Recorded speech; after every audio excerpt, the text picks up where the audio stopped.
Award. So we want to welcome to our studio Simon Pegg, Edgar Wright, and Nick Frost. Good morning. Morning. Thanks for having us. How did the Q&A go last night? Was it fun? Yeah, it was fantastic. We're travelling around a lot, so when you walk into a Q&A and they're kind of 250 people all cheering and going bonkers, it feels amazing. We had 3 standing ovations. Yeah. Well, there you go. During the movie, the reaction was great. It was because this is a wonderful way to cap off the trilogy. I think it has a good heart to it. There are a lot of references. Actually, one of your guys told me to eliminate a reference because you're trying to keep a couple of secrets. But it's a love letter to people who have loved the previous films. And it's also it's a standalone, funny ass movie, and the crowd was going nuts, and that's the thing that really caught me. Also, it just happened to hit me at the right time because we've been talking about as you get a little bit older and as you perhaps try to recapture a bit of nostalgia in your life, and sometimes you go home to your town and you're walking through your town and you're like, is it me or is it? Is it them? Something's wrong, and you're trying to figure out, and this movie takes it 10 levels past that. There is a concrete reason it feels not quite right. Exactly. We thought it would be funny to because everyone gets that. If you grow up in a certain place and you move away, you go back, and it just feels odd. It's like you feel a certain sense of alienation. Yeah?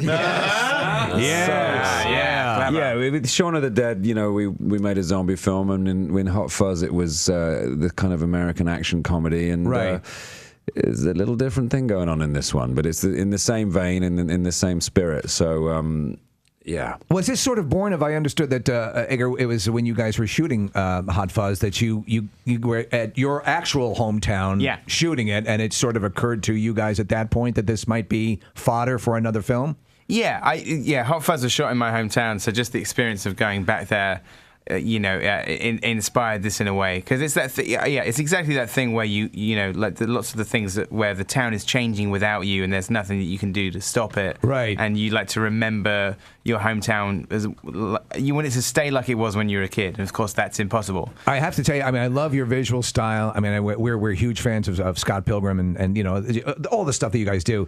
But in this movie, what rocked my world is there's some badass fights. You guys are all throwing down. Nick, you're incorporating WWE moves like crazy. I have to imagine. You've done obviously stunts and stuff before, but in close quarter fight, like bar fights. Look at Jackie Chan. We're coming for you, buddy. There's a people's elbow in there. There's a rock bottom. I do. Do I do the rock bottom? I do the rock bottom. Which one do I do? We do several moves that the Rock popularized. And we actually the Rock tweeted our trailer on Twitter because he saw it and we're going to screen the film for him in Hungary. I think he's making Hercules out there. Oh, that's great. Because we've used a couple of his signature moves, because we had this idea that the guys are just 40-year-old men, and they're not martial artists or anything. No. But all their fight moves would come from wrestling that they've watched when they were kids and various kung fu movies. Rugby moves, yeah. So there's several tributes to Dwayne Johnson in this movie. Yeah. How is it directing that? Because one of my favorite fights is in a movie called The Warriors. It takes place. Absolutely. I love The Warriors. Was that a bit of an inspiration? Because this close quarter thing where it's going on, I assume it's a nightmare because there's a sequence where Simon, your character is trying to drink a beer. Yeah, and he's trying to hold on to his pint, which is the most important thing in the world to him, even more than his face. Right. So he's hanging on to his pint whilst fighting with the other hand. And it's such a precise Harold Lloyd thing that's going on. Yeah, with the guy actually, the guy who did the stunts in Scott Pilgrim, who's an Australian guy, I brought him to London to do this movie because I really liked doing the action in that.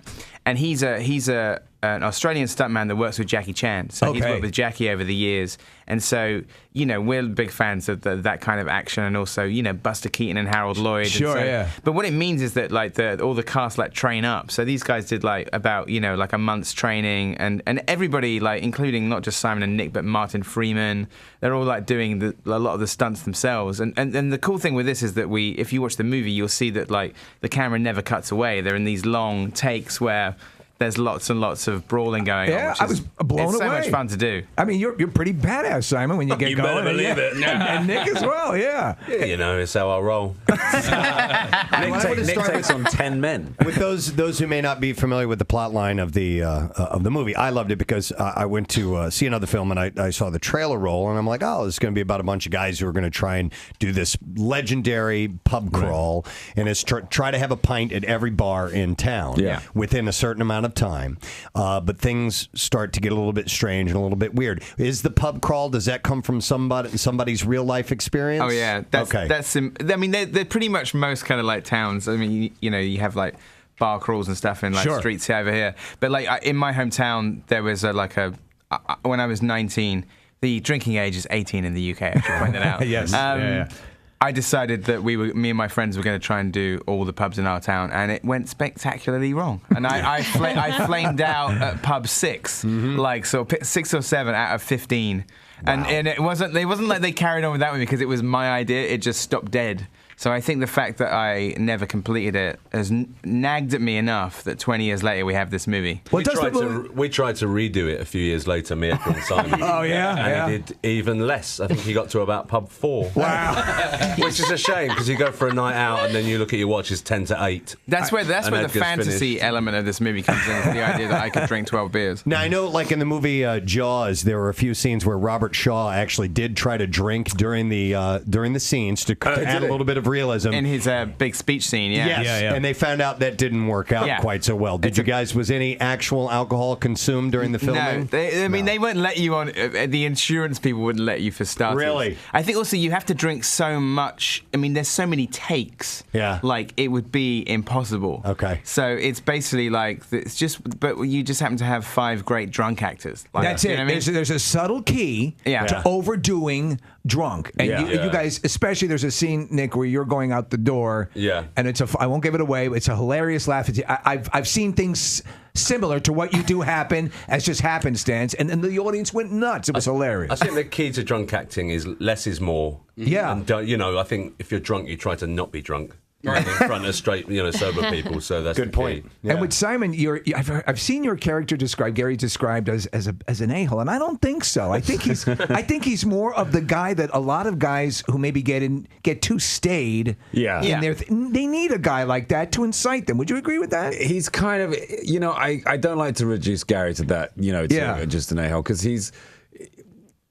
a sweet guy at heart. I mean, he's very annoying, because he kind of like his energy is boundless. He still dresses like he did when he was 19. Right. He's kind of this throwback, and he's very manipulative and selfish, but you kind of root for him because he's the only hero you have. In a way, he's the villain and the hero in the film, And he's the one who makes the initial discovery. Absolutely. And for him, it's a happy moment when he realizes that it's not the fact that the town has changed or he's old. Right. There's a reason for it. And it's, alien robots. Right, which are awesome, by the way. And I have to ask, was this in any way, I said to Preston this morning, I said, there seems to be a little Bonnie Tyler video action in this. You know what's so funny story. is that the executive producer of the movie, Eric Fellner, he used to produce all of those Duran Duran videos. Oh, really? Like he produced the video for Wild Boys, and I said to Eric, I said, this is like Wild Boys 2, right? Yeah. But he put me in touch with Russell Mulcahy, who directed that video, and I emailed him and said, hey, how did you do the glowing eyes in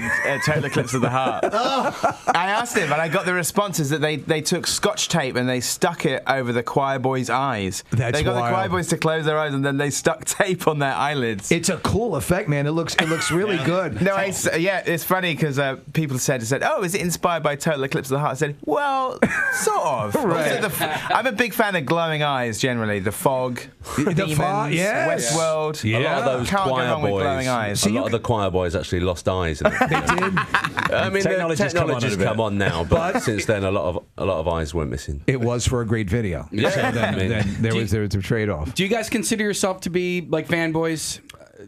going to? I mean, you clearly are. Yeah. Oh yeah, absolutely. Yeah. There's How films dare you. and- I think I'm a weird. I kind of step on the line between fanboy and jock. Okay. I'm you're a fan jock. Yeah. I'm an enigma in that respect. All right, so when you go to the screening last night where there's a Q&A, you guys are on the opposite end of the fanboydom, where people are there to see you. How wild is that? Oh, it's great. It's fantastic. Yeah, it's We amazing. get carried in and out on big chairs, and people wash our feet in oil. It's nice. I wonder if it's akin to the classic Shatner SNL bit, where you're, because there is minutia I'm sure you guys are not even aware of that you created. You wrote your own projects, but you can't possibly retain all that stuff, and fans get a little. Oh, we're pretty good. I mean, the I thing think is, we get exactly, because we are fans, and so we totally empathize with how they feel, and it's amazing to be on the other end of that, But like, there was a guy the other night, we were in Boston, and he was convinced that there was a deer hunter reference in Shaun of the Dead, to the point where when we said, "No, mate, you're wrong," he was like, "No, I'm not. It's deer hunter." Right. Like, it was no. Yeah. We wrote it. Somebody last night had made a T-shirt from the film without even seeing it. Like I was Wow. amazed, because there's a running joke in the film that like when different phrases come up, like Simon's character keeps saying, "Oh, good name for a band. Write that down." And like one of the names is Gary King and the Enablers. Right. They say, "We're just your enablers." He goes, "Oh, Gary King and the Enablers. That's a good name for a band. Write that down." And somebody had made a T-shirt. He hadn't even seen the film yet. He had the Gary King and the Enablers T-shirt. Out of That's human amazing. flesh. Bound in Choir human boy's flesh. eyelids stitched together. I don't want people to think you need to be aware of the world of this to enjoy the movie. The movie No, so- stands alone as just a hilarious thing, and it's actually, it almost seemed to be two movies at once, because just the initial early stages where you're sort of getting the guys together, and going through that stuff, and the cassette. By the way, is it a collaborative effort picking the music? Because Primal Scream's one of my favorite bands. You use Loaded, which is great. It's Amazing almost song. a centerpiece of the movie. Jesus Jones and other bands. Who made the selections? We wrote so we made a big playlist of songs from like 87 to 93, like which was like when we were at school and college, and then just while we were writing, songs like Primal Scream and the Soup Dragons and it's Happy great. Mondays and Wow. Blur, all Stone like rose Roses. straight to the top. Yeah. I Funny love- enough, like Soup Dragons, of course, is a Rolling Stones cover. Yeah, very cool. No, Edgar, your use of music in films has been great. Obviously, Scott Pilgrim, that was a huge part of that movie. I used like Threshold from Sex Ba-Bomb is on my workout list of music because it's a real intense driving song. And I you haven't turned seen me that on, film. Is that turned any me good? on to the band Metric as well. So you've used some great music to great effect. Simon, earlier in the day, you tweeted that you guys drove past the Rocky Steps on the way here, and you tweeted that you wanted to run up them again. You've done it before. Yeah, when we were here with Shaun of the Dead, we actually had a chance to. I know it's like all you guys that live here, they say, "Oh, goddamn tourists," but you just see it. It's like a piece of movie history. You know? Yes. It's like, wow, that's the Rocky Steps. Yeah. It's kind of tiring, isn't it? It is, but it's good. Yeah. I've never seen the Liberty Bell, but I have run the Rocky Steps. Well, you got to have historical context. I mean, Get your priorities right. And Nick, you're going to the Phillies game tonight? Yeah, I am. Are you guys going as well? I got to go to New York to do Jimmy Fallon, but so these guys get to stay in Philly. I'm jealous. I'm going to go to the Mutter Museum. Is that a good idea? Yeah, This is fantastic. Yeah, I should go. Okay, I'm going to do that. This is a medical oddities museum that is phenomenal. You'll never see more half-aborted embryos in jars. It's just astonishing. But it's Edgar's gonna we see a lot of those, so I mean, it better be good. Offered the chance to leave his genitals there after he dies, so he's going to check it out. See how he. Yeah, probably says a lot about Edgar and I that I'd rather go to the ball game and he'd rather see embryos in a jar. So wait, you're doing Jimmy Fallon tonight? I am, yes. I love that show. Yeah, he's a great guy. Unfortunately, it's just on too late for me to watch it live, so I DVR it. But he's moving to the Leno slot, though. He's There you moving go. to apparently Leno at slot. some point. But I just absolutely, I love everything that guy's about. Yeah, he's a sweet guy. I like him a lot. How weird is that? You're sitting at a desk and the audience is set far back, and It's strange when you do those shows because you see them on TV all the time, and then when you're on them, it's like you're in the TV. It's like, it's a very strange feeling because the set's all around you. It's like having a 3D TV are you experience. doing anything fun with him? Because I know he likes to have fun with his I think I guests. might be doing a little sketch, Okay. and I'm looking forward to it. It'll be fun. But I'm sad that I got to leave these guys behind and they get to stay in Philly. Well, We've been he's travelling sad to for a miss the long embryos.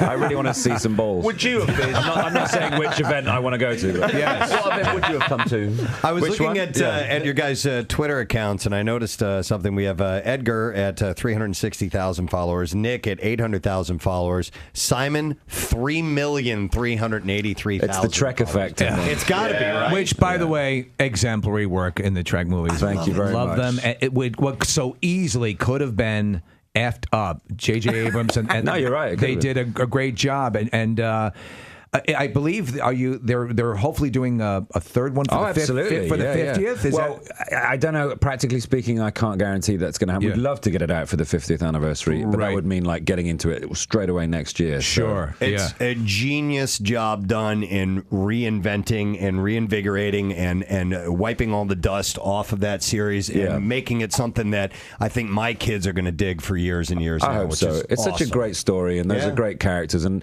all the people that were in the original series that are still with us have been so supportive. And I became very good friends with James Doohan's son Chris, and cool. He gave me one of Jimmy's pen knives, which I keep very sacred to me. He landed at Normandy. He was. I know. Yeah, I mean, he was a Jimmy was legitimate 47 war when hero. He started the. JJ sent me this thing yesterday. It's a comparison of all our ages and all the original cast's ages. Right. And like Jimmy Doohan was 47 when he first started playing Scotty. I'm currently 43. Wow. And I think the biggest age gap was between maybe Walter Koenig and Anton Yelchin Chekhov. Walter was 31 and Anton's 24. Oh, wow. So, and our heights as well. Jimmy was an inch taller than me, so I shrunk. Okay. Scotty has shrunk. Wasn't he missing a part of it? He had a war wound, part of a finger Yeah, was he had a missing? finger missing. Yeah, he was a hero, Jimmy. It's an honor to sort of take on his role, you know. I just want to knock you down a peg, Simon. Do it. You deserve it. Very clever. I've never heard that joke. So Snooki has 6 million followers on Twitter. That's the what's she in? double. That's Snooki the from- Jersey Shore effect. Jersey Shore. She's one of the aliens from Star Trek, right? I know my place. No, they look a little more realistic. Concerning all that and all with the J.J. Abrams stuff and the Star Wars reboot, Yeah. is that something that you just want to say because you out of reverence go do it? I'd rather watch it, or are you lobbying for inclusion in? I would love to go visit set. I'd love to, I'll use every contact I have to check it out. But I think to be in it would, so many people know that I like Star Wars. They'll if I walk on screen, they'll be, oh, it's ruined. So I'd happily sit back and just watch that thing. I think JJ's going to do an amazing job. Nick, how Just be about a you? stormtrooper. Nobody will ever know. That's true. Why not? I might be. I'm not going to ruin it because that could be Simon Pegg. That's right. We'll But just then leave that's that the out great there. thing. You can just have the bragging rights if you go to the cinema with somebody and go, that's me. Sure. You can be Vader Jr. Nick, any interest in a Star Wars appearance? If you I had the don't opportunity? know. I mean, maybe the young Sarlacc pit. Gamorrean guard or something. They could shoot my belly button and then put teeth in it. And call it the Sarlacc pit. Well, you guys are awesome, and we're really happy to have you here and to be involved with the screening last night. And glad you're sticking around for a couple days. It's hilarious. It's getting great reviews, Rotten Tomatoes, huge numbers. Yeah, it's at 91%. Definitely spend some time with it. It will be opening August 23rd. That's right. Indeed. Yeah, And in fact, actually, on the 22nd, in a lot of theatres, they're showing all 3 movies. They're showing Shaun of the Dead, Hot Fuzz, Awesome. and World's End on the night before. So check out your local multiplex. For trilogy marathons. That's right. All right, The World's End in theaters officially August 23rd. Thank you, Simon Pegg, Nick Frost, Edgar Wright. We Thank you, appreciate guys. Thank you. We'll take a break, and we'll be back in just a moment. Stay where you are.